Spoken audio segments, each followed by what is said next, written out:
The Four Disciplines of Execution by Chris McChesney, Covey, and Jim Huling. Picture this for a moment. It's a crisp Friday night. Stadium lights blaze overhead, casting dramatic shadows across a perfectly manicured football field. The stands are packed shoulder to shoulder with thousands of buzzing fans. The home team takes the field, players ready, the whistle blows, and the game begins. But something feels strange. As the plays unfold, silence, no cheers, no gasps when a pass nearly gets intercepted, no roars when the running back breaks through the line. Just the dull hum of thousands of scattered conversations. The players are giving everything they've got, tackling, running, throwing, but it's as if no one in the stands even realizes a game is happening. What's going on? Turns out, a few weeks earlier, a hurricane tore through town and ripped the scoreboard clean off. And tonight, it still hasn't been fixed. Nobody in the stadium can tell you the score. They don't know which down it is, or how much time is left. A game is being played, sure, but without a score, it's just activity, motion without meaning. And so, the crowd loses interest. They disengage. Now let me ask you something. Ever felt like that in your own life? You're busy. Racing from class, to homework, to practice, to your part-time job. You're tackling your to-do list, putting in the effort, but at the end of the day, or the week, or the month, you look back and can't quite tell if you're winning. You know you were busy, but did you actually make progress on the things that truly matter? If that sounds familiar, you're in the right place. Because today, we're going to talk about the invisible force causing this feeling, and the surprisingly simple system to overcome it. We're diving into a book called The Four Disciplines of Execution. Don't let the title fool you. This isn't some dry corporate manual. It's a secret weapon used by some of the world's most successful companies, from Marriott Hotels to Comcast to Coca-Cola, to crush their most important goals. But we're talking about it today because its lessons are universal. They apply whether you're a student trying to ace exams, an artist finishing a masterpiece, or anyone trying to achieve something truly important amid life's endless distractions. The authors, Chris McChesney, Covey, and Jim Huling, spent years working with thousands of teams and discovered something profound. Most of us fail to reach our goals not because we aren't smart enough or don't work hard enough. It's because we don't know how to fight the right enemy. By the end of our time together, you'll understand 4 simple rules that allow ordinary people to achieve extraordinary results. Not by working harder, but by working differently. You'll learn how to identify your single most important goal, how to find the secret levers that guarantee progress, how to create a game you can actually win, and how to build a rhythm of success that becomes unstoppable. This isn't just about getting things done. It's about making a real, measurable difference in the things you care about most. So let's begin. Let's talk about the real enemy of execution. There's a hidden enemy sabotaging almost every great plan you'll ever make. It's why your New Year's resolutions fade by February. It's why that brilliant project idea you had is still just an idea, gathering dust in the back of your mind. This enemy is powerful, relentless, and the most dangerous thing about it, you're living inside of it right now. The authors give this enemy a name. They call it the whirlwind. The whirlwind is your day job. It's the massive amount of energy you spend just keeping things going. The homework due tomorrow, the emails you need to answer, the chores your parents asked you to do, the phone calls you need to return. The whirlwind is everything that's urgent. It screams for your attention, right here, right now. And here's the fundamental conflict of our lives. Your most important goals, the things that will truly move your life forward, the breakthroughs, are rarely urgent. Learning a new skill, getting in shape, building meaningful relationships, studying for a final that's a month away. These things are incredibly important, but they don't scream at you. They whisper. And when urgency and importance clash, urgency wins every single time. The book makes it clear. The whirlwind isn't bad. It's necessary. It's the stuff keeping your life running. Ignore the urgent, and it can kill you today. But focus only on the urgent, and you'll never make real progress.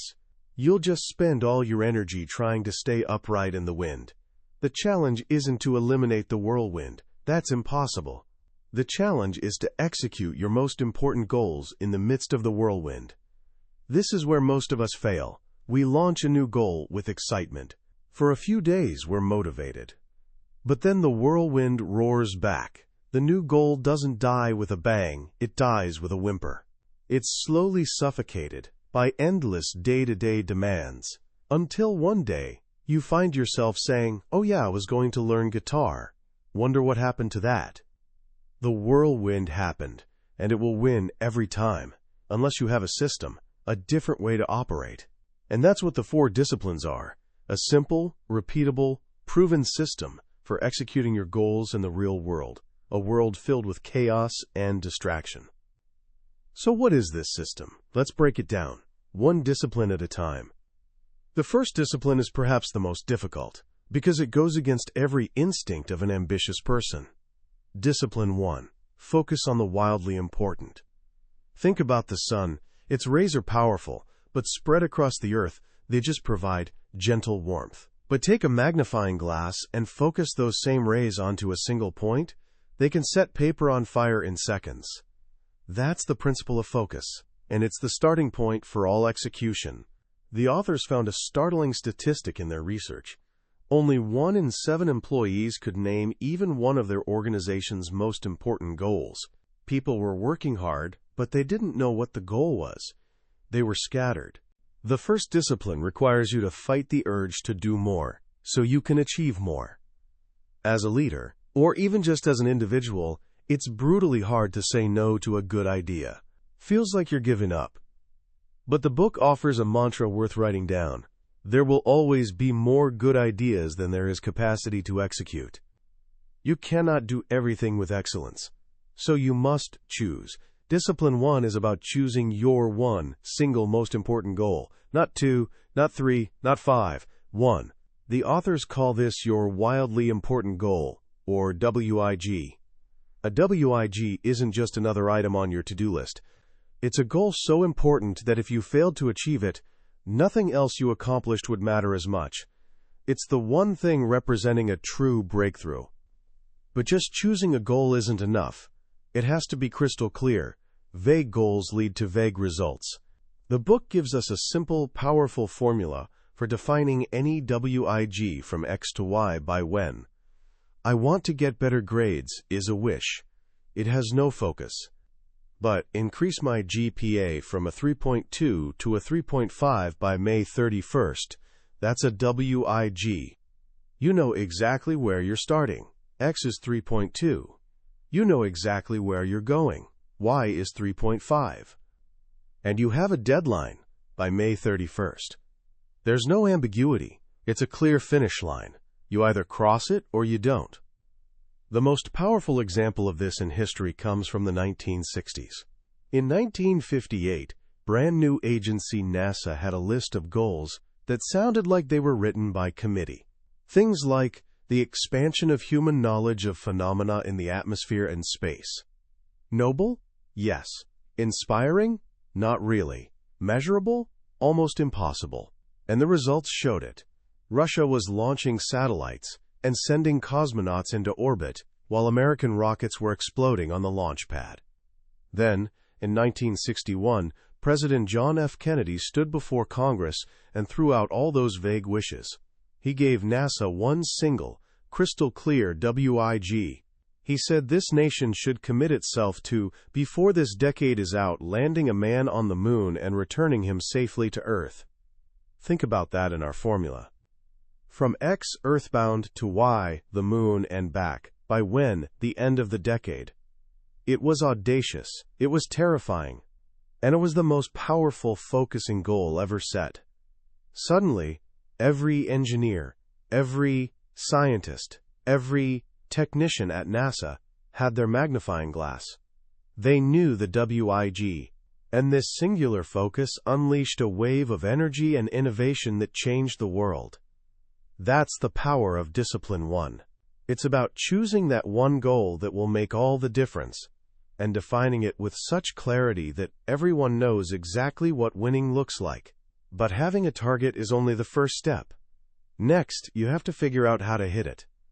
And that brings us to the secret of execution. Discipline 2. Act on the lead measures. This is where the magic really happens. This is the discipline of leverage. Imagine you want to move a giant heavy rock. You can push against it with all your might, day after day, and it won't budge. Your effort isn't the problem. Your strategy is.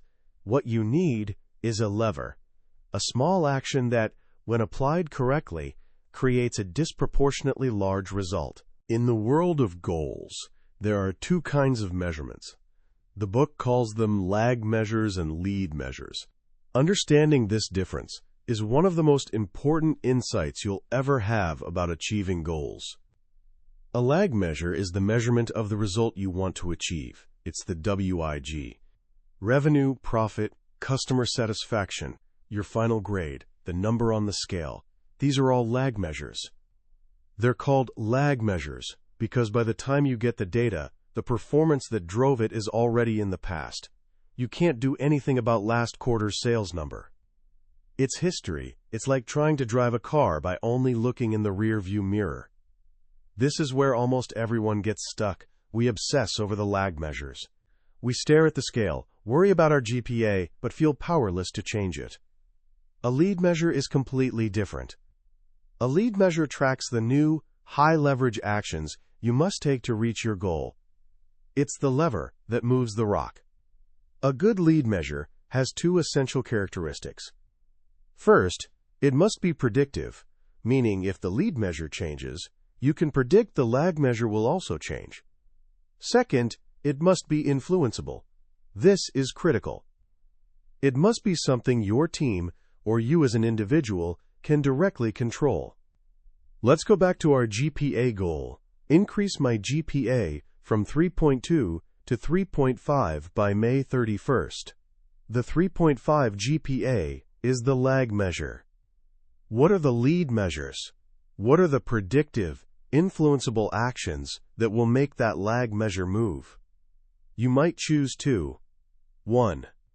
Complete 2 hours of focused, uninterrupted studying, 5 nights a week. 2. Attend every single class for all my courses. Notice how these fit the criteria. Are they predictive? Absolutely. If you study consistently and never miss class, it's highly predictable your grades will improve.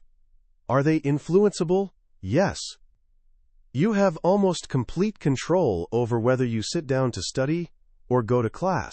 You can't directly control what grade a teacher gives you on a final, but you can control the actions that lead to a good grade. This feels counterintuitive. Our brains want to focus on the big result, the lag measure. But the secret of execution is to shift your focus. You still honor the lag measure. That's the ultimate goal. But you pour your energy and attention into the lead measures. You fall in love with the process, knowing the process will deliver the results. The book shares a fantastic story about a national shoe retailer. Their WIG was to increase the percentage of people who came into the store and actually bought shoes. This is called the quote conversion rate, and it's their lag measure. They brainstormed a long list of possible lead measures, things like greet every customer or make sure all sizes are in stock. All good ideas. But through experimentation, they discovered the single most predictive, high-leverage behavior that drove sales. What do you think it was? It was measuring children's feet. Think about it. A parent comes in, stressed, with multiple kids who all need shoes for school. A friendly salesperson comes over, kneels down, and carefully measures each child's foot with one of those metal Brannick devices. They engage the kids, make sure the fit is perfect, then bring out shoes they know will be the right size. For the parent, this small act transformed a stressful chore into a caring, helpful experience. The result? Sales skyrocketed. That one simple, influenceable action, measuring feet, was the lever that moved their massive WIG. Discipline 2 is about finding your measuring feet. It's about asking, of all the things I could do, what are the 1 or 2 things that will have the most impact? Once you've identified them, you've found your leverage.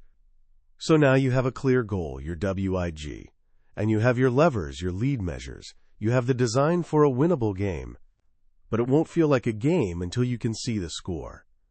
This brings us to the third discipline. Discipline 3, keep a compelling scoreboard. Remember our football game? The players were playing, but nobody cared because there was no scoreboard. The authors state a simple but profound truth. People play differently when they're keeping score. And there's a subtle but important emphasis here.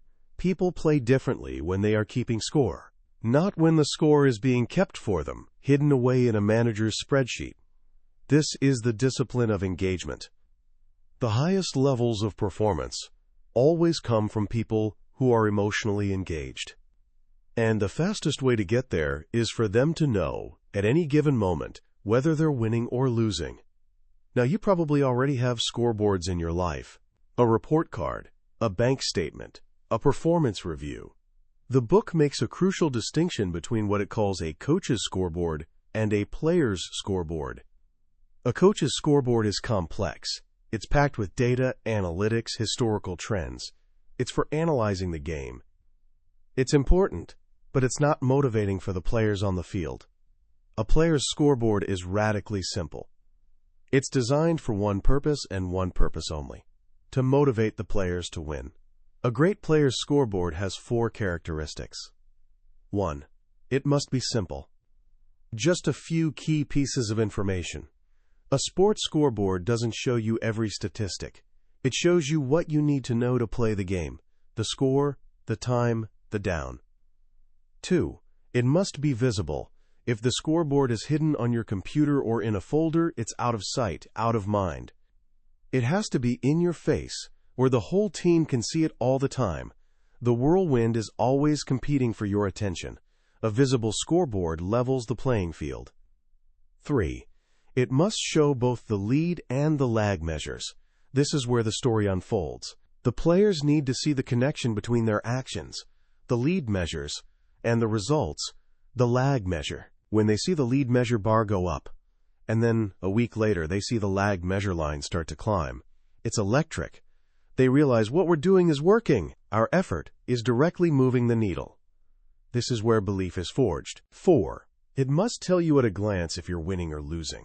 The book calls this the 5-second rule. If you can't look at your scoreboard and know if you're winning or losing within 5 seconds, it's not a player's scoreboard. It's just data. To be winning, you need to know 2 things: where you are right now and where you should be right now. A simple line showing your goal pace versus a line showing your actual performance instantly tells you the story. Are you ahead? Are you behind? The game becomes real. When you create this kind of scoreboard, something magical happens. The goal stops being the boss's goal or the company's goal. It becomes our game. The team starts talking about it, thinking about it, coming up with ideas on their own to move the score. It taps into a fundamental human desire, the desire to win. So we've focused on a WIG, we've identified our lead measures, and we've put up a compelling scoreboard. We have designed the perfect game. But we're not playing it yet. The first 3 disciplines set up the game. Discipline 4 is where you actually play it, week in and week out, no matter what the whirlwind throws at you. Discipline 4, create a cadence of accountability. This is the discipline that brings it all together. It's the engine that drives the whole system. Think about this for a moment. Ever agreed to do something like a new chore at home? For the first couple weeks you do it. But then your parent goes out of town for a weekend. They forget to check. And when they get back, they find it hasn't been done. When they ask why, a common response is, "Oh, are we still doing that?" It only takes a short break in accountability for a new habit to fall apart. This is true for a family, and it's even more true for a team at work or for yourself when you're trying to build a new habit. Discipline 4 is about creating a rhythm, a recurring cycle of accounting for past performance and planning for future success. This rhythm takes the form of a simple, powerful meeting the authors call a WIG session. A WIG session is held at least once a week. It's fast, no more than 20 to 30 minutes, and it has a simple, fixed agenda. This is not your typical staff meeting where you talk about everything under the sun. In fact, there's a sacred rule. The whirlwind is not allowed in a WIG session. No matter how urgent other issues seem, this meeting is exclusively about the WIG. The WIG session has 3 parts. 1. Account. Each person on the team reports on the specific commitments they made last week to move the lead measures. Did they do what they said they would do? This isn't about shame or blame. It's a simple report. I committed to making 3 extra calls to prospects. I made 4. Here's what I learned. 2. Review the scoreboard. The team looks at the players' scoreboard together. Are the lead measures moving? Is that moving the lag measure? This is where the team learns. They celebrate successes. They analyze failures. They see what's working and what isn't, in real time. 3. Plan. Based on what they've learned, each team member makes 1 or 2 new commitments for the coming week. The question everyone answers is crucial. What are the 1 or 2 most important things I can do this week to impact the scoreboard? Notice the specificity. It's not what's the most important thing I can do. That question would just pull you back into the whirlwind. It's about what you can do to move the score. And here's the key. The team members come up with their own commitments. When someone chooses their own path, their commitment level is 100 times higher than when they're just told what to do. They're not just making a commitment to the boss. They're making a promise to their teammates. The accountability shifts from being organizational to being personal. Nobody wants to be the person who comes to the WIG session next week and says, I didn't do what I promised my team I would do. This simple, repeating cadence is what keeps the goal alive in the face of the whirlwind. Every week, the team comes together, refocuses on what's most important, holds each other accountable, and makes a new plan. This weekly rhythm creates a just-in-time plan that's constantly adapting to reality, far more agile than any rigid, year-long plan sitting on a shelf. It forces the important work, the work on the WIG, into the gray chaos of the whirlwind. Let's look at how this all comes together through the story of Jim Dixon, manager of a struggling grocery store, Store 334. The store was a mess. Employee turnover was high. Sales were low. Jim was working 16-hour days, trying to do everything himself, constantly feeling like he was pushing a boulder up a hill, only to watch it roll back down every single morning. He was trapped in the whirlwind. Then he learned the 4 disciplines. For Discipline 1, he and his leadership team set a WIG, improve the physical conditions of the store, cleanliness, stocked shelves, etc., from a score of 13 out of 50 to 38 out of 50, from X to Y by when. For Discipline 2, they identified lead measures like reducing out-of-stock items and ensuring the aisles were always clear. For Discipline 3, they put up big, simple scoreboards in the back room for everyone to see. And then they launched. For the first 2 weeks, nothing happened. In fact, some employees, angry at being measured, tore the scoreboards down. The department managers were still lost in their own whirlwinds. Jim was frustrated. The system wasn't working. Then he had a breakthrough. He realized he was missing the most important part. In his next meeting, he didn't tell his bakery manager Yolanda what to do. He applied Discipline 4. He asked her, Yolanda, what is the one thing you could do this week that would have the biggest impact on the store condition scoreboard? Surprised, she thought for a moment. I guess I could clean out the back room. It's so cluttered I have extra racks out on the floor. Great, Jim said. Just that one thing, Yolanda. That's it. He went around the room, asking each manager the same question. They didn't commit to fixing everything. They each made one small, high-impact commitment that they chose themselves. The next week, they came back and reported on their commitments. The scores started to move. Slowly at first, then with real momentum. As the store conditions score went up, so did sales. Store 334, once the worst-performing store in the region, went on to become the best. Jim went from a burned-out micromanager to a true leader. He hadn't worked harder. He and his team had started working on the right things, with focus, leverage, engagement, and accountability. They'd installed a new operating system. And that's the promise of the 4 disciplines. They're not just 4 good ideas. They're a matched set. They're an operating system for execution. Discipline 1 gives you the focus. Discipline 2 gives you the leverage.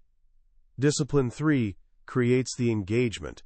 And Discipline 4 provides the accountability that drives it all home, week after week. It's a system that allows you and any team to conquer the whirlwind and achieve what truly matters most.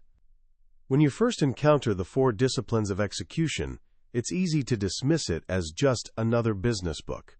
But as you spend time with its ideas, you realize it's something much deeper. It's a book about human nature. It's about why we so often fail to live up to our own potential. And it provides a clear, compassionate, incredibly practical path forward. The most powerful idea, for me, is the concept of the whirlwind. It gives a name to that feeling of frantic, unproductive busyness I think every single one of us experiences. It's not a personal failing. It's a condition of modern life. We're constantly bombarded with the urgent. And the book doesn't judge us for that. Instead, it respects that reality and gives us a set of tools designed to work within it. It doesn't ask you to become a superhero who can magically stop time. It asks you to carve out a small, focused, disciplined space where your most important work can happen, consistently. What I love about this framework is that it's built on principles, not just practices. Focus, leverage, engagement, and accountability. These are timeless laws of achievement. The authors didn't invent them, but they codified them into a simple system anyone can follow. It shifts your entire mindset from, "I hope I can do this," to, "Here is exactly how I will do this." It's also a deeply human system. By insisting that team members choose their own commitments in the WIG session, it puts ownership and autonomy back into the hands of the people doing the work. It transforms accountability from a top-down judgment into a peer-to-peer promise. And by making the score visible to everyone on a player's scoreboard, it taps into our innate desire to contribute to a winning team. It's not about pressuring people. It's about inviting them into a game that matters and a game they can win. So how can you start applying this to your own life, right now, even before you read the book? Here are a few simple actions you can take today. First, identify your personal whirlwind. For just 1 week, be an observer of your own life. Notice the things pulling you away from what you intended to do. The social media notifications, the quick emails that turn into an hour of work, the small, urgent tasks that pop up and derail your focus. Just write them down. Don't try to fix them yet. Just become aware of your enemy. Second, define one personal WIG, just one. For the next 90 days, what is the single most important breakthrough you want to achieve? Maybe it's in your health, your studies, or a personal project. Define it using the from X to Y by when formula. Make it real, make it measurable. Third, brainstorm your lead measures. What are the 1 or 2 actions that, if you did them consistently, would be predictive of you hitting your WIG? And are they 100% influenceable by you? For a fitness goal, it might be exercise for 30 minutes, 4 times a week. For a learning goal, it might be practice guitar for 20 minutes every single day. Don't overcomplicate it. What's your lever? And finally, create the simplest scoreboard imaginable. Take a piece of paper and draw a calendar for the next month. Every day you hit your lead measure, you get to draw a big, satisfying X through that day. Put it on your bathroom mirror or your bedroom wall. Somewhere, you'll see it every day. Your goal is simple. Don't break the chain. The power of the 4 disciplines isn't in its complexity. It's in its relentless simplicity. It's a system that acknowledges the chaos of our lives, but refuses to let it have the final say. It's a way to turn vague wishes into concrete wins, not just once, but week after week. It's a formula for making progress on the things that truly matter. And in the end, that feeling of making progress, of winning your own game, is one of the most satisfying feelings in the world. That was a summary of the 4 Disciplines of Execution by Chris McChesney, Sean Covey, and Jim Huling. We've certainly covered the main ideas today, but I'll be honest with you, a summary is like looking at a map of a beautiful country. It can show you the layout and the key landmarks, but it can't give you the feeling of actually walking the streets, breathing the air, and meeting the people. The real magic happens when you read the book for yourself. It's in the quiet moments, when a particular story or a simple phrase connects with you in a way you didn't expect. This summary is designed to help you decide if this book is worth your time and attention. If anything we've talked about today has struck a chord, I encourage you to grab a copy. Reading it isn't just about learning. It's an experience that can genuinely change the way you approach your goals and your life. The link to the book is in the description. Also, if you found this journey valuable, please take a moment to click that like button and subscribe to the channel. It lets us know we're on the right track and ensures you won't miss our next exploration into another life-changing book. Let's keep learning and growing together.